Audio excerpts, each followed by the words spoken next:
a man that existed amongst the companions. He used to, like, you'd see him talking normal and smiling or laughing, and then suddenly at occasions he would start to cry, and cry so much until he went unconscious.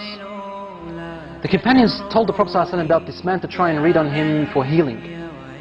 So the Prophet ﷺ called this man and wanted to help him. He took him aside and said, what happens to you, my brother?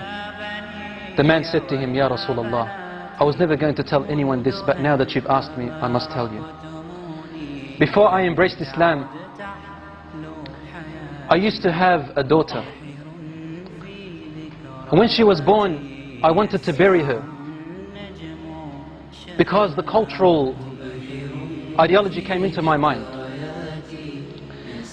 And I started to think that when she grows older, she'll bring shame to my family. But I stopped myself. My heart for my daughter was overpowering. Years and years went by as I watched her grow.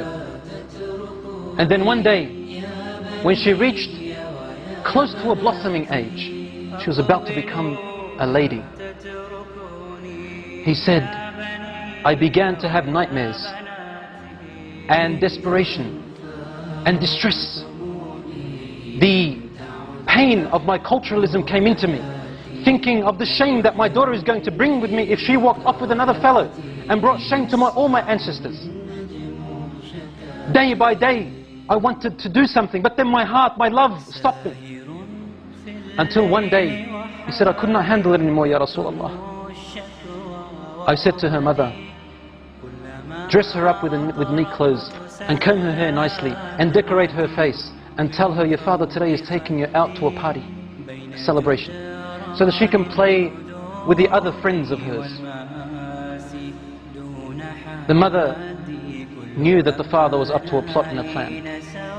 So she dressed her daughter up. She combed her hair while she was crying. The mother was crying. And she powdered her face and made her nice while the mother was crying. The daughter's asking, what's wrong, mother? And the mother would say, nothing, daughter. She's not allowed, otherwise the husband will beat her, or probably even kill her. The daughter said, Daddy's taking me out for a celebration. I love my dad. After decorating her, the father came along in the evening, and he took his daughter.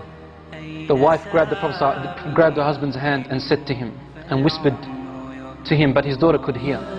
And she said some words that made his heart shiver, and the daughter to remember. لا تضيع الأمانة يا رجل. O man, do not lose the trust. Your daughter is your trust. The man took his daughter away.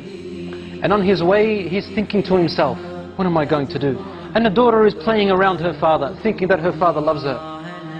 He said, I approached a very deep well which was steep and deep and had rocks, sharp rocks at the bottom. He said, suddenly the pains and agonies of my culturism came and burnt me.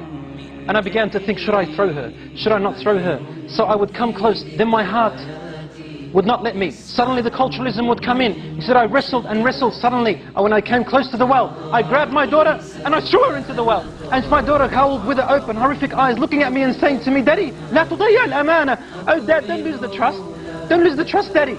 And the man then threw her into the well. He said, Ya Rasulullah. She kept falling, saying, لا تضيع الأمانة يا أبي. لا تضيع الأمانة, until her tiny voice went away. I couldn't hear her anymore and she died, Ya Rasulullah. The Prophet ﷺ looked up at him and his beard was soaked with tears.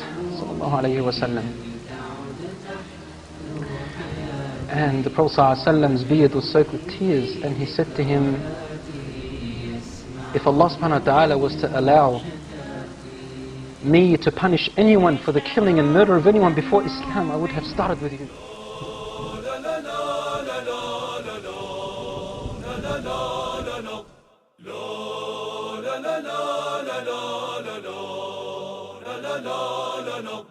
La